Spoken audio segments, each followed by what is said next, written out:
What's up, guys? HockeyTikTockey is back again with an all-new video. Today, guys, I'm talking once again about the Calgary Flames and the potential of a massive trade that's coming this way sometime soon this season.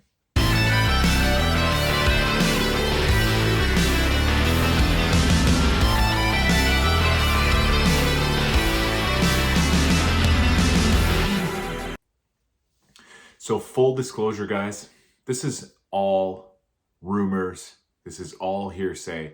There's no actual proof that any of this is happening, although it is not without precedent. So what I mean by that, guys, is obviously the Flames are off to the worst start that they've had in their 45-year franchise history. Everybody knows that. They just improved to 1-6-1 on the season yesterday with that win over the New York Rangers. But coming into that game, coming into this week, there's been a lot of speculation and really peculiar things happening around the Calgary Flames and their the way that they've been handled in the media. So I think it was a report by 32 Thoughts Elliot Friedman that said that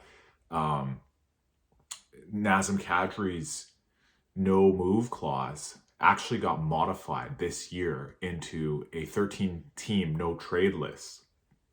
So what that means is he used to have a clause on his contract that said he couldn't be traded or moved anywhere without him giving the go-ahead, like signing away his right to be traded up until this season. And a lot of people might be wondering, well, why would you want to trade Nazem Kadri? He's like the top player on the Flames right now. Well, I think after having this abysmal start where they're basically the lowest scoring team and having bad defense as well, it made the perfect opportunity for Craig Conroy and the Calgary Flames management to decide to try to trade away one of their veteran leaders so that they can get a better draft placement in next year's upcoming draft. And if they did end up trading Naz, I don't think it would be an indictment on his play. I think it would be actually almost like a sort of a opportunity for him to actually go and chase more Stanley Cups before he retires, because he's on the back end of his career. He's 35. I don't think he's going to play much more seasons. And by the time the Calgary Flames are ready to start winning games again to the point where they're going to be a playoff team and a playoff contender, I don't think that Nazem Kadri is still going to be around for those winning times. So they most likely are looking to move him. And there's more proof that I think that this sort of idea is coming to pass. One of them is the fact that it was, I think, last Wednesday or Thursday, Calgary made a very peculiar move in that they called up a center from the AHL Calgary Wranglers named Dryden Hunt, who is a journeyman AHLer and usually plays a couple of games every season with the Calgary Flames. Whenever they need a center, when there's injuries or something like that, he's usually like the first call up to just kind of fill a role when they're missing centers. And I thought it was really weird and peculiar that they called this guy up. I think it was right before the game in Winnipeg. And I heard a rumor that they did call him up because they thought that he might be able to fill in case of any injuries. But why would they want to call up a guy that is a journeyman AHLer as a center when there's plenty of other players already on the roster that were seated in the press box for as healthy scratchers during that time? It doesn't make any sense unless behind the scenes there was a plan brewing. And that's what I truly believe. I think that behind the scenes, at some point, Craig Conroy was in talks with other GMs at the time, either to deal away Nazem Kadri or perhaps another veteran forward like maybe Blake Coleman, or maybe even Yegor Sharangovich himself, the guy who was benched because of his terrible play from a few games before, and he was called out on the national broadcast there for basically just putting in a lackluster effort. He got benched after that. So whatever the case may be, guys, I think it's pretty obvious at this point in time that there's something coming down the pipeline. And there's, at least if it's not going to happen right away, like this week or sometime soon, I think there was something very close behind the scenes that maybe nobody knows about. Because why else would they call up this guy, Dryden Hunt? He didn't even end up playing a game. He stayed called up for, I think, just a day or two, and then they sent him back down to the AHL, which doesn't make any sense at all. So they called up Dryden Hunt. There's rumors flying around about these different guys potentially being traded. I saw another rumor, another clickbaity news article the other day saying that the guy in Columbus, I forget his name, Chinnikov or something like that, he wanted to be traded out of Columbus, and the Flames were one of the teams that were interested in trading him. So I don't know about this, guys. All I can say is if you are a Flames fan right now and you are watching this team and you're trying to follow along and seeing what's going on this season, I think it's pretty obvious at this point, guys. This is not going to be the year that the Flames make it back to the playoffs. Despite that win last night where they looked good, they scored a ton of goals. Prove me wrong. Maybe they prove me wrong.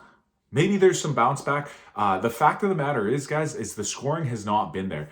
I heard another stat earlier this week where it turns out that the Flames are currently on pace to be the lowest shooting percentage team of all time since the stat had started to be tracked.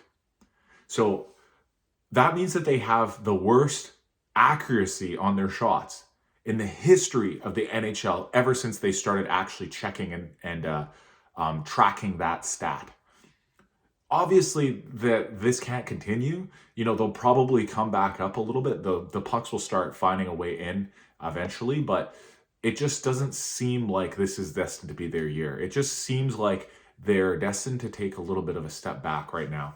Dustin Wolf had been a really amazing addition to the team last season when he, sort of grabbed the reins and became the starting goaltender for the Flames with, really sparkling numbers. But so far this year, he has looked like he's taken a little bit of a step back. And that little bit of a step back is enough to push the Flames all the way back down the standings.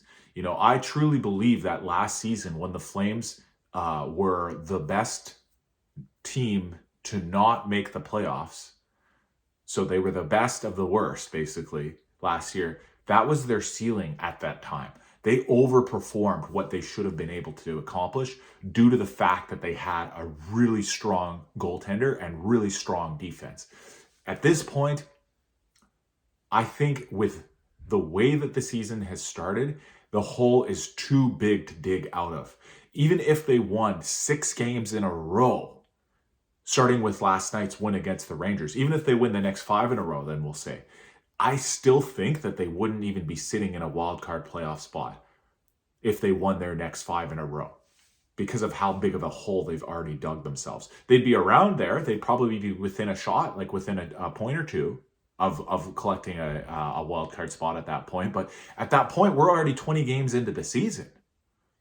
Or practically at least, so we'd be 15, 16 games into the season. It's at the point now where if they want to turn the season around, it's going to take a lot. It's going to take a lot more than a few lucky bounces and having the pucks go in than what it was before.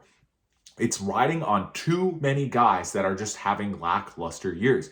Even, for example, Matt Coronado, who I think everyone expected to have a breakout season this year. There was talk of this guy potentially being a 40 goal scorer.